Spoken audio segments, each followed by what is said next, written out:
Good morning. Rainy May long weekend. I was out in the mountains. It was hailing, not awesome. So you guys are maybe the less brave this time. Normally you're the most brave. We've been doing this whole series and a couple series on this idea of parts.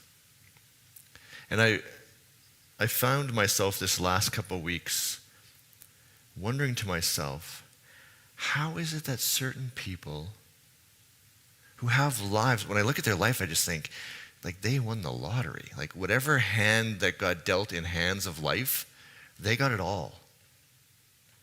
But they're miserable.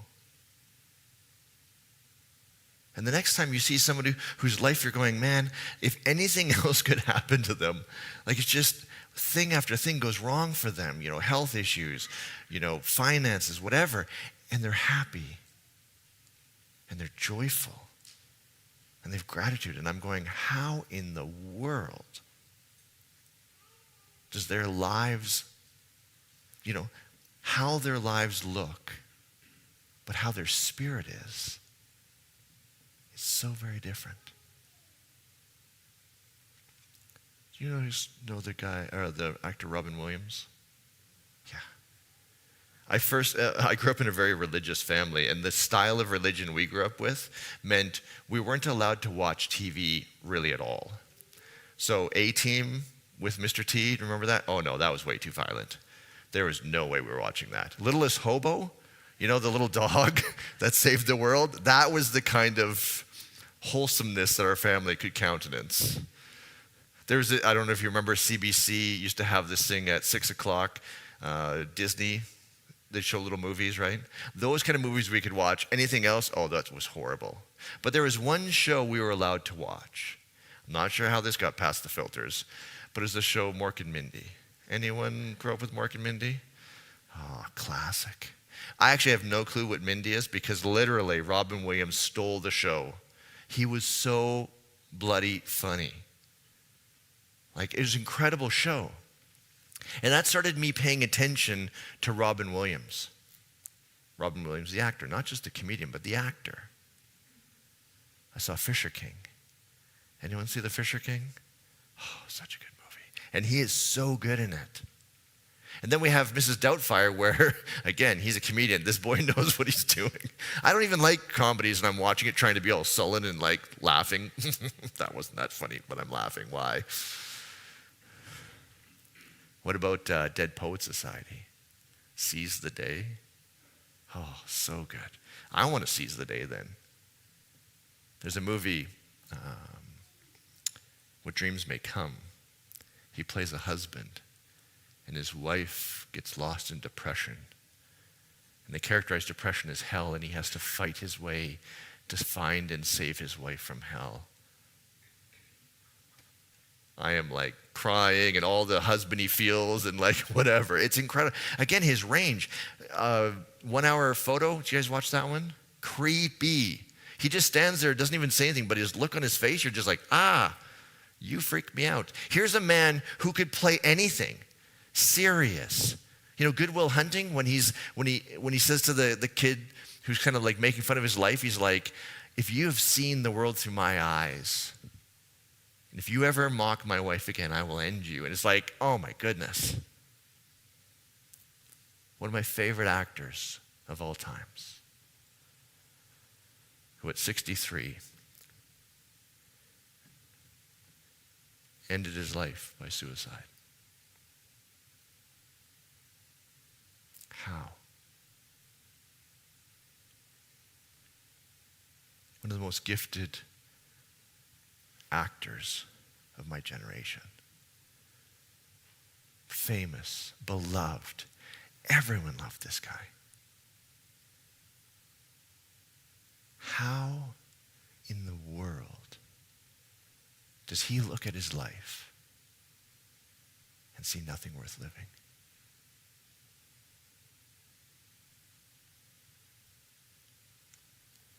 At first I thought this message was going to be about depression. And then I looked into his life and I realized, okay, he didn't have a perfect life. During Mork and Mindy, he was addicted to cocaine. not an easy thing to kick. Though one day he met John Belushi, his friend. I can't remember exactly what they said, but he switched from cocaine to cycling, and he beat his addiction by cycling. As a former triathlete, I can get behind that. He was in and out of rehab for alcohol through his life 3 times. But it was almost like he seemed like he knew it was going south, and he just kind of booked himself in. It was like, oh, yeah, here we go, okay. And then he got clean again.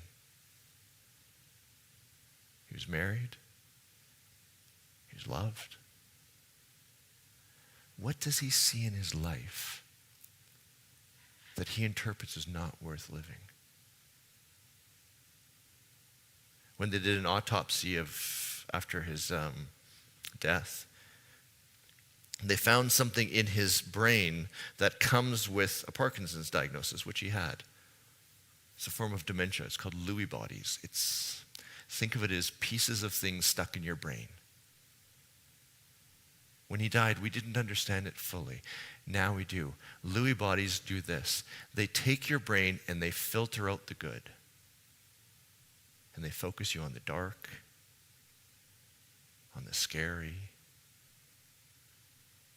on the stuff not worth experiencing. He saw his world differently than you and I do. He couldn't see good. The Lewy bodies filtered that out. The joy, the love, the praise, the adoration. No, couldn't see any of that. All he could see was darkness. They said at the levels he had, he couldn't see anything else. Robin Williams, at the end of his life, did not see the same world we see. Everything that he saw was filtered. When I first read that, I feel sadness for him, like for his life to end that way. I read a statement from his wife that was just like heartbreaking. And after I felt my feelings and did that for 4 seconds, because I don't really like those feelings very much, I started to think, I wonder if my brain filters part of my world. That first thought started off with, oh, that's interesting. And then it got ridiculously scary. So let me ask you, do you see the world around you clearly? Or is it filtered? Has anyone ever walked up to you and gave you a compliment on something, and your first thing your brain does is goes, no, they didn't mean that. They're just being nice. They have to say that. Is that not a filter?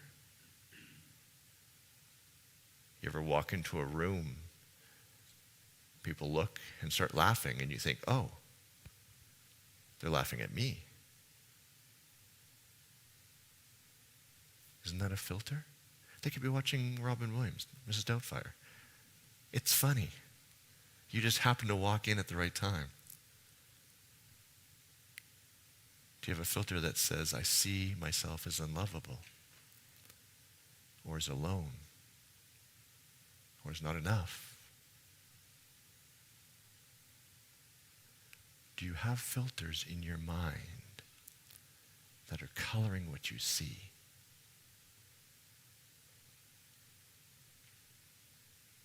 We see what happens when Robin Williams' mind did that. That goes to a dark place. Where's it going for us? That is troubling to me.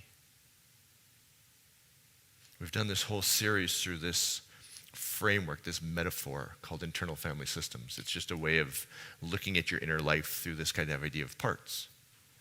I have different parts. I just learned a new part for me. We have different parts. One are called protector parts. They're the parts that are trying to make sure you don't feel horrible feelings. I have a part, and the way I picture him is he's this old Mennonite guy. Anyone know old Mennonite guys? Tend to be skinny. They eat nothing but garbage food, like dough and dough and dough, but they're skinny. They're wearing overalls. He's like craggy. He's got like a piece of wheat sticking out of his mouth. And he's right here. And every time I sit on the couch, he just leans over and he's like, "What are you, lazy?" Screw you, I'm not lazy. I'm starting to work out and like do all this crap. I don't want to do it. Health, screw that. No, I'm just listening to that part that's like, "What are you, lazy?"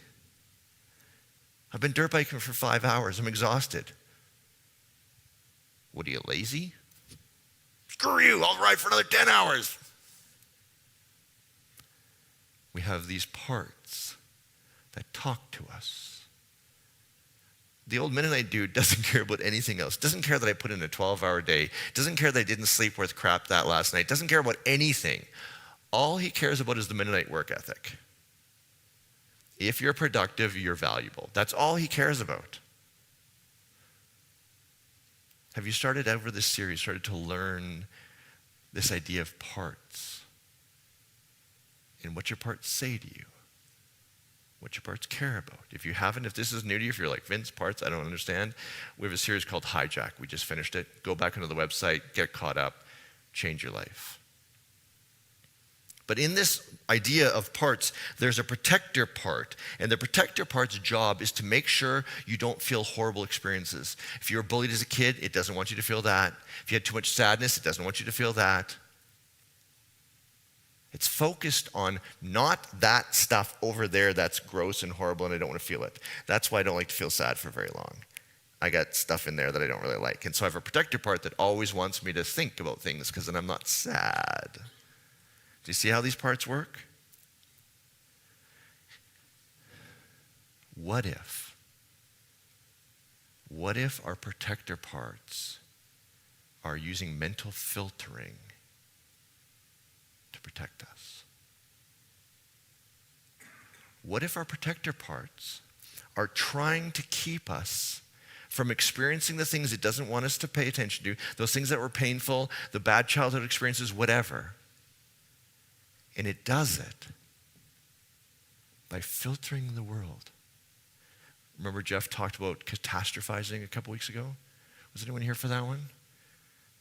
Catastrophizing is this idea that says, all I can see is the worst case scenario.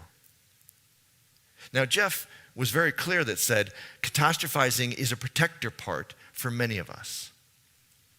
But look at how the protector part works. A catastrophizer, when you say to a catastrophizer, "Hey, you're catastrophizing," they're like, "No, I'm not." Right? Have you ever tried this with a catastrophizer? They're like, "The world's going to end." "No, it's not."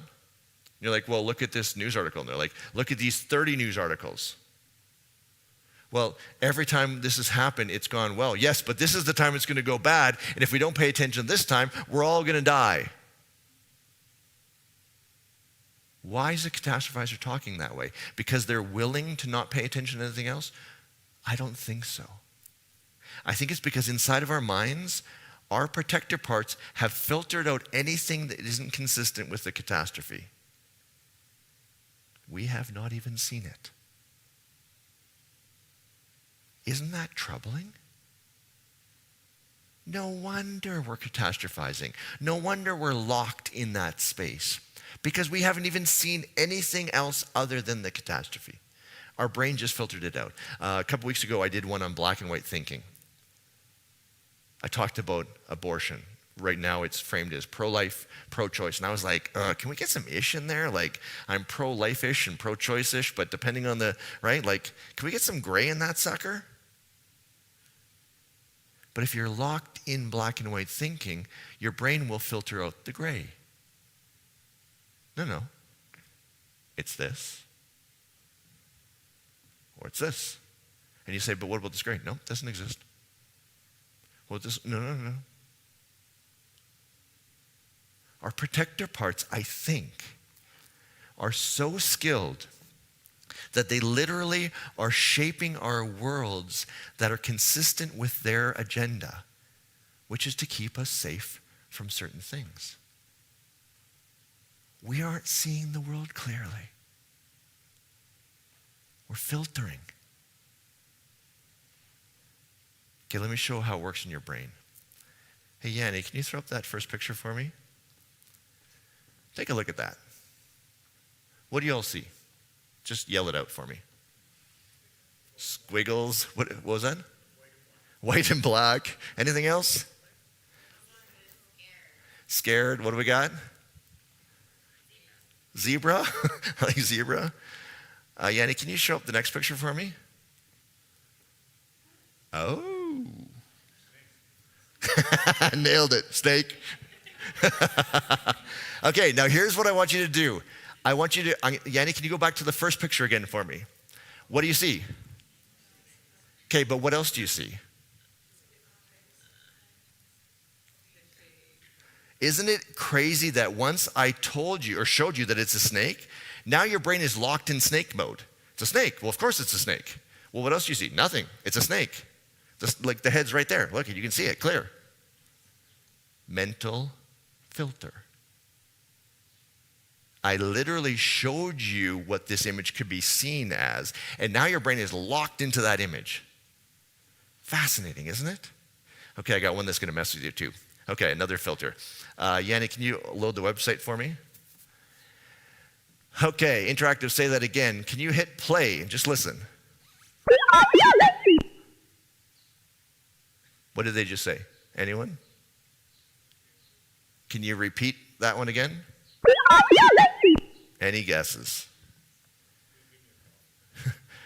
Hit answer for me, please. There's coffee on that seat. Now, can you replay it again, Yanni? Well, of course that's what it says, right? 2 seconds ago, you had no freaking clue. Although Dave did guess coffee, so credit to Dave. Dave gets a free coffee. As soon as I give you the filter, now your brain's like, well, of course. That's exactly what it says. Can you do the next one?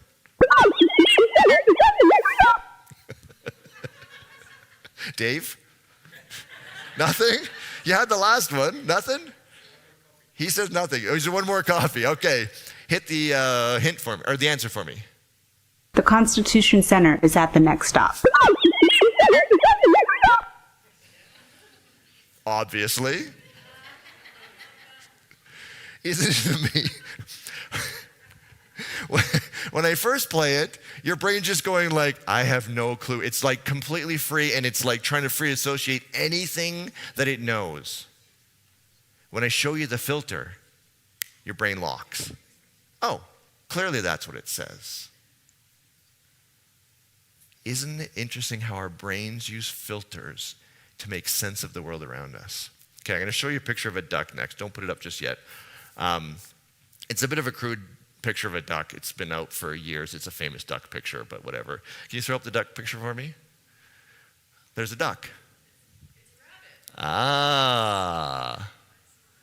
Isn't it interesting how your brain started with one and then all of a sudden was like, wait a second, there's a rabbit there. It's one of these famous images that has two images, depending which one you look at. But as I kept saying, duck, duck, what your brain's looking for is the duck. Can you throw up the next one? This one's about a young woman. She's you know this one? Depending on what your brain is filtering for, you will see these images differently. Isn't that fascinating? What happens if your brain, the protector parts of your brain, the parts that are trying to keep you from these horrible experiences, what if they're doing that exact thing to you all the time and you don't know what's happening? I could say, hey, pay attention to your protector part. And your answer is, what protector part? You can take the image down. I can ask you, how does your protector part work? And you'll say, what protector part? Because you see the entire world through your protector part. It's filtered out anything that disagrees with it. Wow. Okay, there's a story from our spiritual tradition about a guy named Moses. Just as again, because I'm a Bible geek, just bear with me. Anyone heard the name Moses before? Anyone know the story about Moses? Okay, there's a few of you, good. Long story short, Moses is walking in the, this is Vince's translation, he's in the middle of bloody nowhere. And he walks up and he sees a fire. Now the fire is burning, but he realizes the bush that it's on is not being consumed. And he goes, The character in the story of the burning bush is the character God, or at least his conception of God. His conception of God says, Moses, here's what I need you to do. I need you to save an entire nation of people.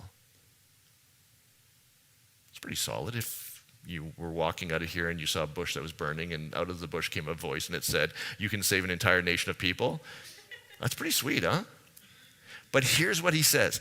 You can save an entire nation of people. All you need to do is public speak. And anyone really big on public? Would you do it? Okay, now let me do, so the genre of this era of the Bible I take is theological history. It's not history pure, it's history, it's based in history, but to explain a theological point. I'm going to do theological fiction. I am going to put Moses in present day so you can understand how he responds. Because Moses says no. Do you want to save an entire nation of people? All you need to do is public speak. No.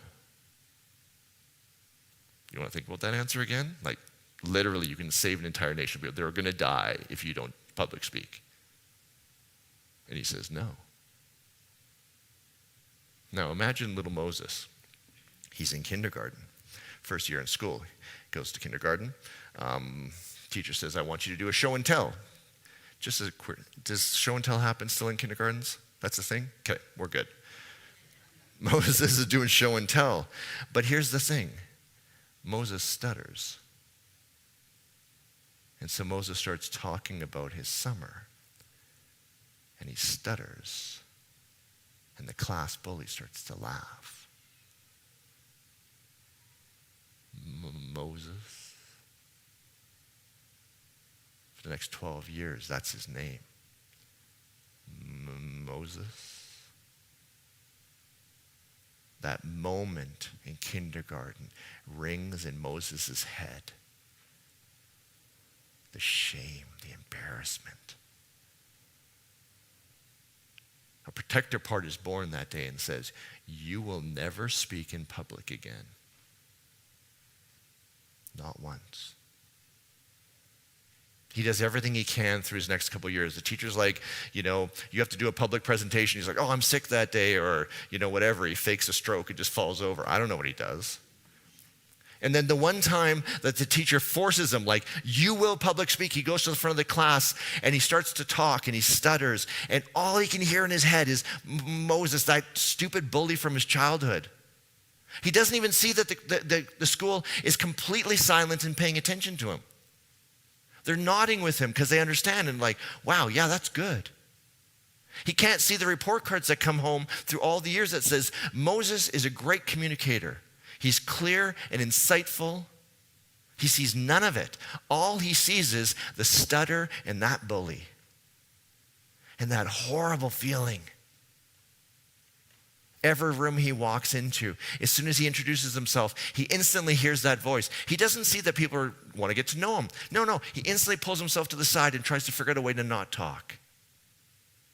Because the world is full of the bullies that laugh. That's his mental filter. He's walking through the middle of nowhere and he sees a flame that's not consuming the bush. And the voice of the divine, how he sees it, speaks and says, you can save an entire nation of people if you only public speak. And his protector part says, I got this, Moses. Not once in your life has anyone ever listened to you without laughing. Not once in your life has anyone ever taken anything you had to say seriously because you stutter.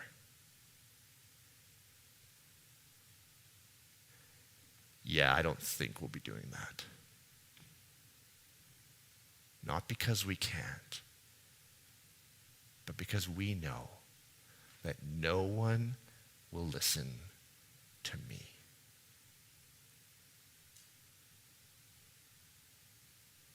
Can you feel that inside of yourself? We maybe don't stutter. But whatever our childhoods were, whatever our teenage years, whatever those pain and those sufferings, now those protector parts are saying, no, there's nothing to see here. Nothing to see. They laugh when you talk. You are not lovable. No one cares about you. Whatever the voice is. And it's 100% believes it because it can't see anything else. We saw what happens to an individual, Robin Williams, because of an illness. His brain filtered out things that were good. And his life felt like it was no longer worth living. But here's one more piece of this puzzle I want to talk about today. And the reason I picked the Moses story, even though it's kind of a weird story and I had to make up a whole childhood, and the stuttering part's actually fairly well attested. Can you throw up the model or spiritual journey model, Yanni? This is the model of how we see spirituality. It's not one size fits all, it's just a model. It helps us think. That first layer, I and them. It's often war. It's I against them. A lot of people feel like the spiritual journey is all about the I. How do I heal myself? How do I get to a better life? How do I have more joy? I don't know, whatever it is. Feel connected. But you see, as you go up into the we, there's a sense of being in relationship with other people, your partner, your family, your friends, where it's win-win. You take care of them, they take care of you. This becomes the fuel for a life that's even more than that. Because the top part, the taking water section, when we are healthy and we move up this model, we now have capacity to give to the world around us. The flame that doesn't consume the bush. You could see it this way. It's saying to you and me, saying, will you step into the world and take water? Do something good for the world around you. Not just your partner, not just so that your marriage isn't shit. The people you'll never meet. The people you'll just brush past and never see again. When we do this work, the I work, it's not just for us. I don't believe anyways. I believe this is how the world is saved. People like you and people like me and the tens of thousands of people who are watching our podcast. All healing themselves so that they can take water to the world around them. The bush says, will you public speak? In that way you'll save the world. But maybe for us it's, will you work on your addiction? Will you talk to that old Mennonite guy who says, what are you, lazy? And just say, hey buddy, thank you, appreciate it. Had a long day. Maybe my wife is going to hang out for a minute here. Will you do this work so that you can literally save the world? That's why we care about this. Sure, I want a better life. But there's always something more. I'm going to tell you a story. I was out in McLean a couple weeks ago. I've just finished dirt biking. Someone comes up and says, does anyone have a 4x4? We all have 4x4s because to get there you need a 4x4. Says there's a guy who's stuck in a hole about 15 minutes away. Now, if you're in this parking lot and someone says a hole 15 minutes away, you all know where that hole is. It is a hole that will eat a vehicle. Eat a vehicle. The guy says someone's stuck out there. I've just been dirt biking for 4 hours. I'm tired. I haven't eaten anything. If you asked me to spell my name, I could probably spell my first name, my second name. I don't even know. My brain is so fried. All of us, we get together, all the guys get together and everyone's like, screw them, sucks to be them. And I remember having a moment right there where this message sucks, kind of just hit in my head and says, will you do something to save a nation? And normally I try not to talk about this stuff, but I went. Met these two guys. They wanted to give me money so badly, so badly. Two cops from Ontario. They flew here, rented a Jeep, put it in a hole so deep. This thing is high-centered, covered in mud. To get it out, we tore parts of the bottom off that Jeep. I would love to be the rental return place when they brought it back and said, only on the highway. What do you mean? I'm not sure why all that stuff's there. So let me put that piece back on. Hold on a second. There's these moments. That moment I so wanted to just drive home, get some lunch, do anything other than that.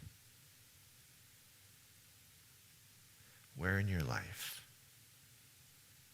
does this stuff, the protective parts that you've healed, the wounds that you've worked through, where is it going to save the nation? And I know that sounds like, oh, Vance, save the nation. But every one of us doing something little, is that not power?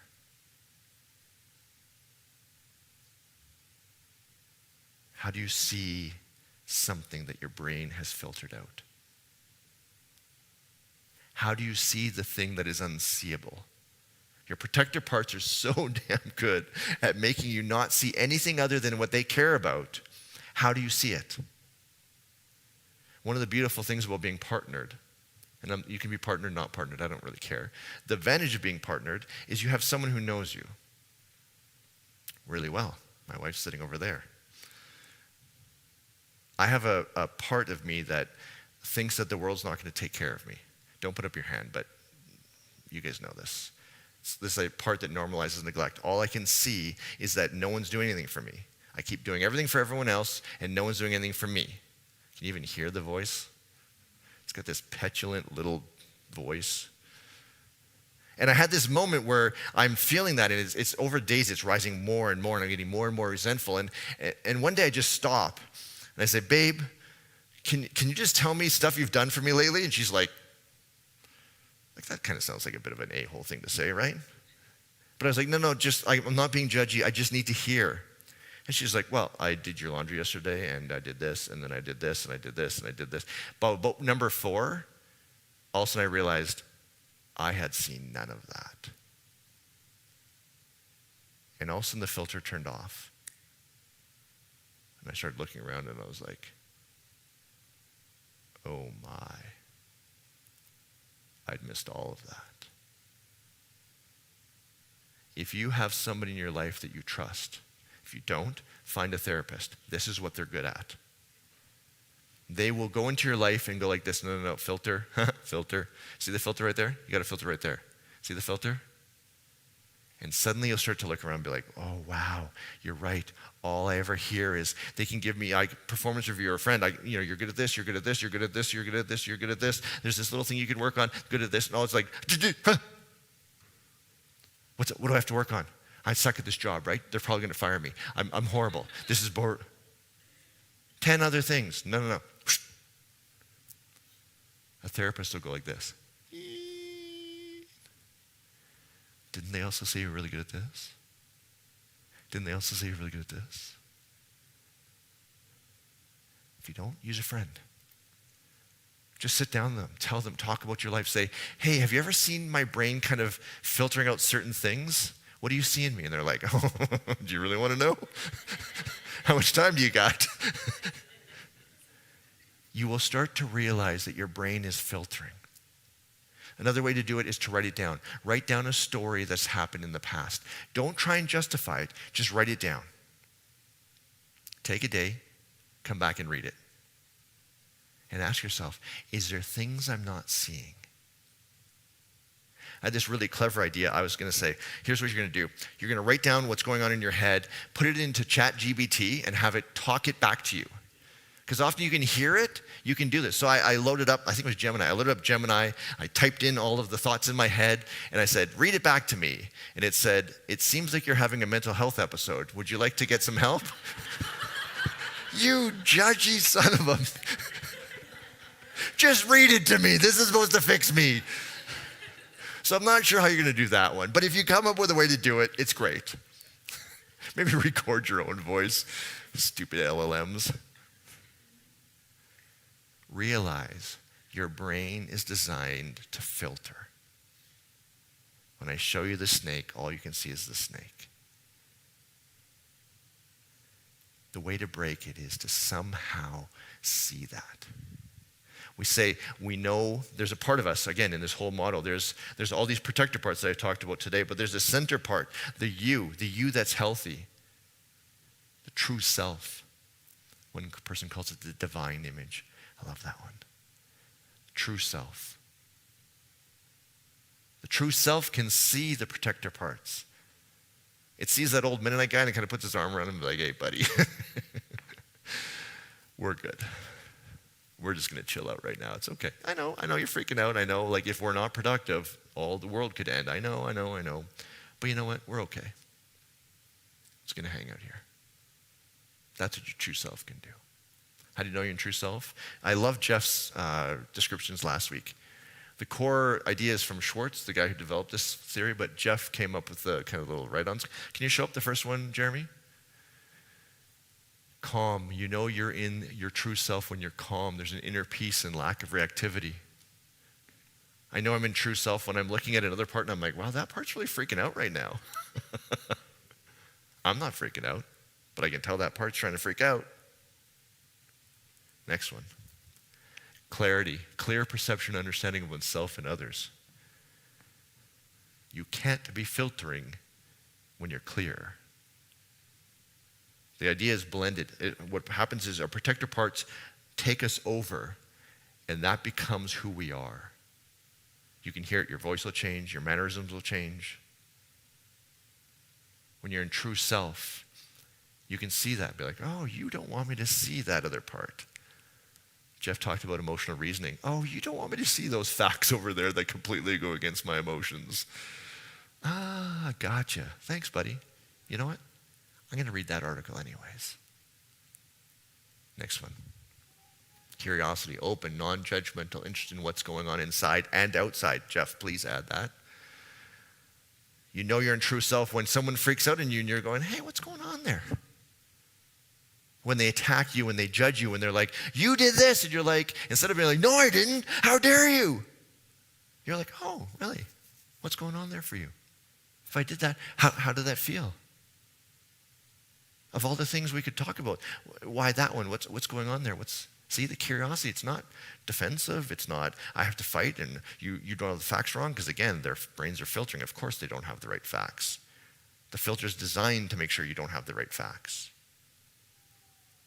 True self just says, hey. When I look at that old Mennonite dude who wants me to not sit on the couch, what are you worried about? You can just be curious inside. Throw up the next one, Jeremy. Compassion, kindness, and care, especially towards wounded parts. Yeah, you know, every once in a while you see these filters and you're like, you suck. You've done so much crap in my life. Or my wife's parts come up. Not that she has any parts, God bless her. She's basically an angel. We have compassion. We see where they came from, and we know that they're just trying to help us. Next one, Yanni. Confidence, a strong, grounded sense of self-assurance. Yes, we are not blended. Those parts haven't taken over. Next one for me. Courage, willingness to face discomfort, pain, and fear. I tend to not want to fight with my primary partner. Other people I love fighting. For some reason, not with my primary partner. Courage. When I'm willing to bring up the thing that's hard and have that hard discussion, I know I'm in true self. Next one. Creativity, flexibility, originality in solving problems, engaging with life. Oh. Anyone's minds get locked in a certain direction? My protector parts are only interested in me not sitting on that couch. Can you see how when you're in that true self, you can see the different filters, the different parts, the protectors, and you're going, I see you. I'm okay. You're okay. If we're there, that's how we heal. This is the part where you just say, hey, Vince, if you could just tell me my parts, then I could fix them and I could, get rid of the filters and everything would be fine, right? Here's the problem. We're all in a unique spirit. No, sorry, I'll say it this way. I believe we're all in a unique spiritual journey. It means that your parts look different than my parts. So let me ask, does anyone have an old Mennonite who says, what are you, lazy all the time? Oh, we do have a few in the room. We should have like a meeting after where we just sit around and be like, oh, that's a tough one. You have your own parts. And I don't know what they are. It's up to you to do this work, to find them for yourself and for the sake of the world. Believe that Jesus' message was, find health for the sake of the world. As you leave today on the long weekend, sit with this for a bit. Just watch. Where am I filtering? What parts am I filtering out? What parts am I not seeing? Oh, wait, I can't. Hey, friend. Hey, partner. Hey, family member. What do you see? Here's a fun one. Ask your kids. Got a few groans in there. Well, they'll tell you.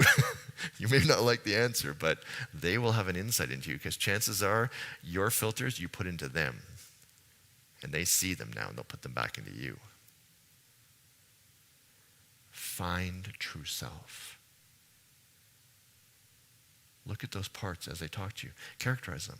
Mine's an old guy in overalls, piece of wheat. It's nice that he takes the wheat out before he talks to me. I don't know why he does that, but he does it every time. And he always leans over my left shoulder. What do your voices look like? How do your parts speak to you? If we find true self and we can see the world clearly again, imagine the change in our life. And imagine the change in the world. May we go out and heal ourselves in the world around us. Amen? Hell yeah. Thanks, everyone. Take care.